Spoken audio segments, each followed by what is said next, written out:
This is wildlife biologist Eric Orff. What's wild, New Hampshire? Having fun with Fisheries Chief Diane Timmins. I was just teasing her a bit. Hey, Diane, this is for Women's History Month. Tell me a little bit about your history. How did you land at Fish and Game? Tell me about a day on the job and how here you are at headquarters, the chief of the Fisheries Division. I'm guessing, which I actually know, you're the first woman chief of the Fisheries Division, so another first right here. So Diane, give me some history. Sure. So I started here in 1996 as a summer intern. Actually, it's kind of a fun story in that I had an opportunity to work at the New England Aquarium, and like Fish and Game always is, struggles, trials, tribulations, etc.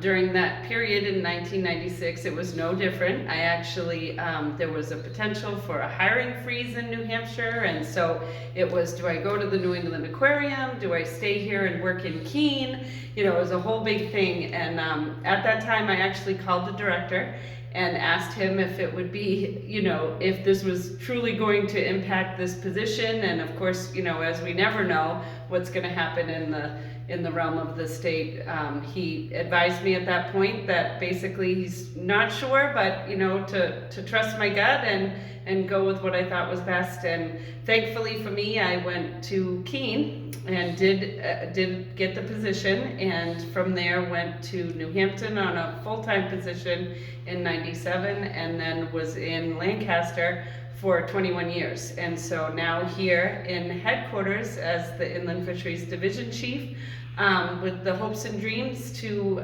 change some things that were not super successful in fisheries and continue things that have been working really well and allowing us to provide to our constituents. So kind of exciting. One of my favorite. How long have you been at the job? I should ask. About 26 years at this point. So, and in this position, I actually started the end of June last summer. Okay, so coming up on a year. Yep. So it's been very exciting. Every day is something new and some new challenge, and just pressing along and learning the ins and outs when I can, and each day has been definitely an adventure. So making history every day. Yeah, I'm making history. Making history at headquarters every day. Yeah, and I will say that it's been great. My employees, my staff at Inland Fisheries, as well as the hatcheries, that this position encompasses both of those sections of fisheries, and my staff has been great. I mean, everybody's been really welcoming and excited that I'm in this position, which is a really great feeling to have. So it's nice to have that support, and we've been making progress with well, I was down to the Nashua Federal Hatchery yesterday and watching John Vire and crew, some of the North Country. Andy was there and others, and Scott clipping some landlocked salmon. They look pretty robust to me. Yeah, no, very exciting. And I was actually supposed to go, and one of my fun challenges of this position is, unfortunately, I had to go to the State House yesterday to clip other fish. Yeah, to make recommendations on a bill. So unfortunately, that's the sad part of it. But at the same time, like I said, we're making progress, and it's been great. But you had years in the field. Give us a day. What was it? What was a fun day? What was it like to be Diane Timmins, fisheries biologist from northern New Hampshire, from Region 1? Sure. So my favorite day, and some of my colleagues definitely know of this because I was so excited. So in the past, it was thought that brook trout, wild brook trout, stock brook trout, etc., did not travel very far, and that they didn't need, much of really anything except cold water. And one of my best days is we had radio tagged wild brook trout in the Dartmouth College Grant, so on the Dead Diamond River. And upon initiating the study, we had found a wild brook trout spawning site. And so it was one of those things that when we were there, we didn't know of this. We figured it must be happening because it's not a river we stock, and obviously anglers do utilize it.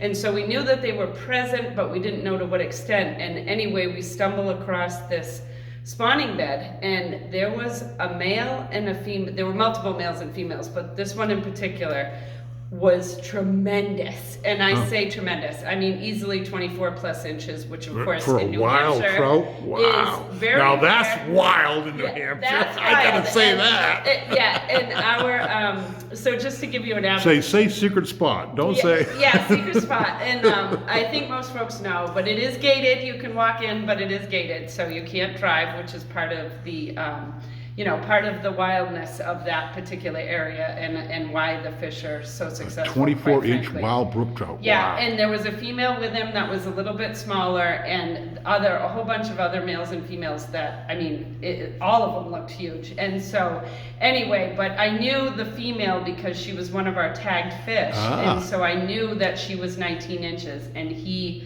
was just tremendously bigger. And so, but what was neat is that, so in that area, we had followed her on multiple occasions, but for over a year, her tag lasted, and we were able to follow her behavior. Wow. And she returned to that spawning site. So after that, How far was the further she went?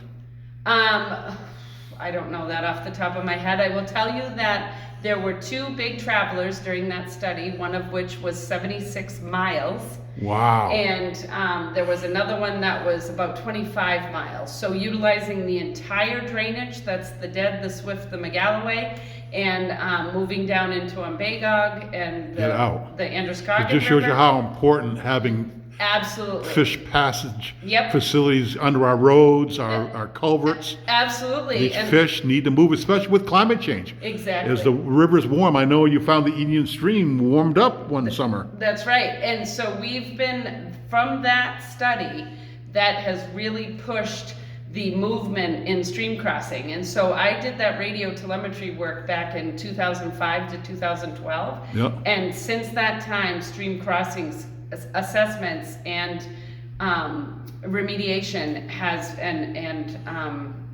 Picked up. Yeah, and restoration has Nice. absolutely skyrocketed. You realize how far So- these fish travel. Yep, Awesome and- work. And also on a watershed approach, so not just doing a little bit here and there, Right. like Need we the used whole to do. watershed. Now we're really looking at the Nice. whole picture, because we know that if these fish can travel, they definitely will, and it enables them to get through. To survive. Yeah, warm periods, forage. Warming New Hampshire. Yep. Yeah, forage and, spawning, all that type of stuff. All of those life stages are looking for particular criteria, and enabling them to be able to travel affords them that.